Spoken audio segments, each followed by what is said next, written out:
everyone, and welcome to Stacks FX. In today's video, I'm gonna be talking about the different trading styles. The first one we're gonna be looking at is scalping. So as you can see on the screen, I've typed down a few points on scalping for you. So the first point says analysis done on lower time frame, 15 minutes to 1 minute. So what I mean by this is that when a scalper approaches the market from the trading view, when they analyze whatever instrument they're trading, they top-down analysis would likely start from the 15 minutes, go down to the 5 minute, looking for the entries. And then from there, once they've entered their trade, they would like to, they'd probably monitor their trades on the 1 minute time frame. So yeah, that's it. And then for the second point, it says trades held for seconds to minutes. So what I mean by that is that once a scalper enters the position, they likely to only be inside the trade before it hits the TP or before they initially just close it out for themselves. They'll do that within a few minutes or seconds. They're not likely to hold out the trade for a long time. So yeah, they're not likely to hold their trades to like hours or anything like that. So the next point, smaller targets. So what I mean by smaller targets is since they in the market, they only look to be in the market for a few seconds to a few minutes, they likely to target smaller pips. So basically, yeah, smaller pips so they can catch those 1 minute moves, 1 minute candlestick moves. So also for the next point is stop loss, small stop loss. So as the target is small, they will also likely have a smaller stop loss. So in the stop loss points will also relate to the next point. So trade multiple positions in the day.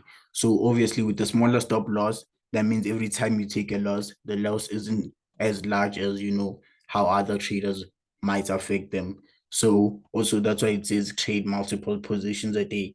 So obviously every time your trade hits stop loss, you're able to enter again, enter again, enter again within the same day, without risking a large amount of your capital.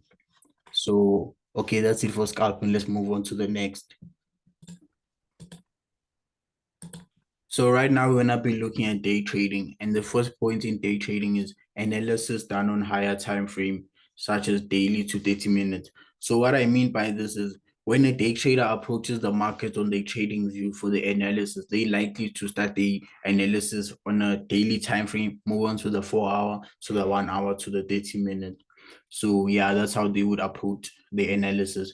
And the next point is trades are open and closed within a day. So what I mean by this point is when a day trader places their position, they likely to only hold it out for a day and nothing longer than that. So they likely to hold out their trade for maybe 30 minutes to a few hours, but then they will never hold out their trades for longer than a day. So okay, the next point is larger targets.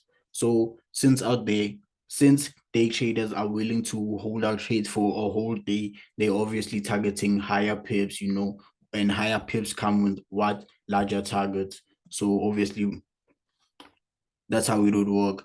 So since they're willing to hold out a trade for the whole day, that means they are willing to target what higher pips in the market.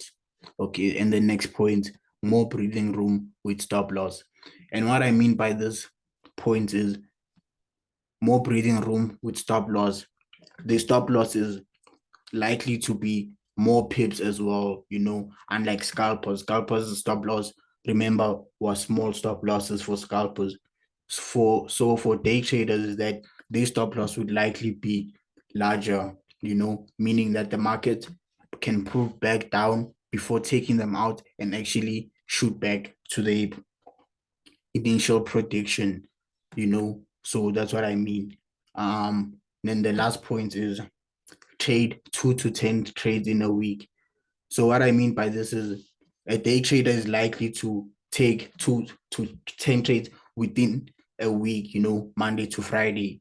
Unlike a scalper, scalpers are likely to take 10 trades in a day, which is possible for scalpers, because why? They in and out of the market. But like for a day trader, they would likely take one position a day or two positions a day, which will add up to 10 positions or 10 trades in a week. Okay, so that's it for day trading. Let's move on to the next. The last trading style we're going to be looking at is swing trading. And the first point is analysis done on higher time frame. So just like day traders, the analysis will be done on higher time frames. But then for swing traders, they likely to start the analysis on the monthly time frame, moving down to the weekly. And the next point is trades held for days, weeks, or months. So for swing traders, they are like for the more patient people that can hold out trades for a whole entire day, or for 2 days, 3 days, or a whole entire week, to up to a month. Some of them even hold up to 6 months. That's like also more of like position trading, more for investors. And the next point is very big targets. So as obviously, if they're gonna hold out trades for weeks, for days, weeks, and months, the markets can move in the span of a week. The market can move so much. So obviously the targets would be larger, and for the stop losses, big stop loss. So just like the targets, the stop loss would be very big, so that the market has can play around, as much as it wants before it can actually take them out of the trade. And the last point is the trade 2 to 10 trades in a month. So now imagine, that's crazy, 2 to 10 trades in a month. So they have the patience to actually place a trade, hold it out for weeks. After 2 weeks, they place another trade, something like that. So unlike scalpers or day traders. So that's it for swing trading. So basically, picking a style for you to trade all goes with your personality, basically.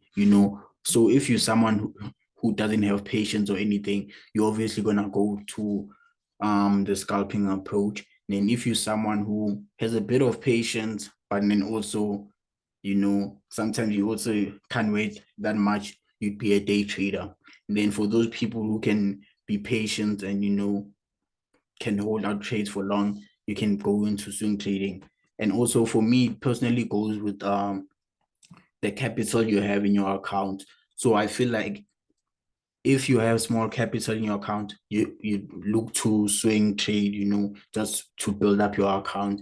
And then if you have like an average or a smaller, yeah, an average account, then you go into the day trading aspect.